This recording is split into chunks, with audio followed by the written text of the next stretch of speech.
भारत के दिवालिया कवानीन मोदी हुकूमत की मौशी नाअहली को बेनकाब करते हैं। दी इकोनॉमिस्ट ने हाल ही में अपने इदारिया में कहा है कि भारत का 2016 में दिवालिया कानून मोदी के दौरे हुकूमत में नाकाम हो चुका है। 8000 कंपनियों में से सिर्फ 60% मामलात हल हुए, 78 केस मुकर्ररा मुद्दत से तजावुज कर गए और औसतन वसूली सिर्फ 32% रही। अदालती ताखीर, ब्यूरोक्रेटिक नाअहली और सुस्त अमल दरामद ने मोदी हुकूमत की मौशी बदइंतजामी को बेनकाब किया है। याद रहे कि भारत में 2016 का दिवालिया कानून जैसे कारपोरेट दिवालिया पन के अमल को बेहतर या तेज तर करने और वसूलियों में बेहतरी के इस्लाह के तौर पर सराहा गया था।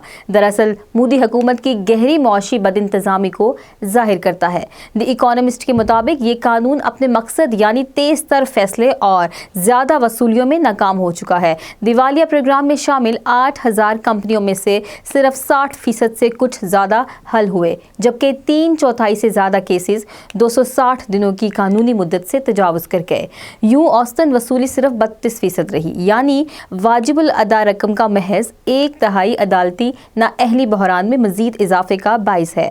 कई अदालतों में सनत के माहिरीन के बजाय रिटायर्ड अफसरान तैनात किए गए हैं, जिसके नतीजे में फैसले सुस्त, गलतियों से भरपूर और बाज़ औक़ात बदइनवानी पर मबनी होते हैं। तरीकाकार की खामियां आम हैं, जैसा कि मई 2025 में JSW स्टील भारतीय सुप्रीम कोर्ट ने के टेक ओवर फैसले को मुस्तरद किया, जिस पर भारतीय सनत ने सख्त तनकीद की। हुकूमती तर्ज अमल ताखीर को मजीद बढ़ाता है, नतीजे में ई सरमायाकार पीछे हट रहे हैं।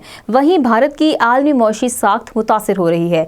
दी इकोनॉमिस्ट के इदारे ने खुले अल्फाज में कहा कि भारत के दिवालिया कवानीन मुल्क को मफलूज बना रहे हैं। मौशी तरक्की या कॉरपोरेट कारकर्दगी को फरोग देने के बजाय मोदी हुकूमत ने एक ऐसे निज़ाम की निगरानी की है जो अदालती ताखीर, ब्यूरोक्रेटिक तर्ज अमल, तरीक़ाकार की गलतियों और निज़ामी नाअहली से दो चार है, जो इसकी हुक्मरानी की नाकामी और भारत के मौशी मुस्तकबिल को संभालने की सलाहियत पर सवाल उठाता है।